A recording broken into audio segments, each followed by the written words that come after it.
مختصر documentary video Abul Kalam محی الدین مولانا آزاد۔ ان کا تاریخی نام فیروز بخت۔ پیدائش 11 نومبر 1888 مکہ اور وفات 22 فروری 1958 دہلی۔ شہریت بھارت۔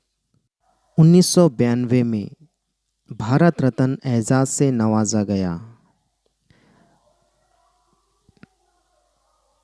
20ویں صدی کے بہترین اردو مصنف ہیں۔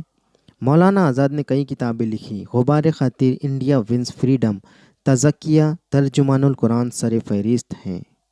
آزاد بھارت کے پہلے وزیر تعلیم ہونے کی وجہ سے ان کی یوم پیدائش پر قومی یوم تعلیم منایا جاتا ہے۔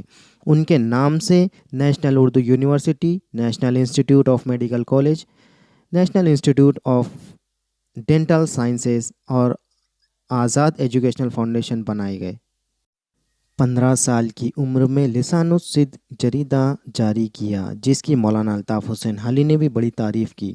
1914 میں الہلال نکالا، یہ اپنی طرز کا پہلا پرچہ تھا۔ مولانا بیک وقت عمدہ انشا پرداز، بیان خطیب، بے مثال صحافی اور بہترین مفسر تھے۔ آل انڈیا نیشنل کانگریس کے ہم نوا تھے۔ Created by Najm Alhuda.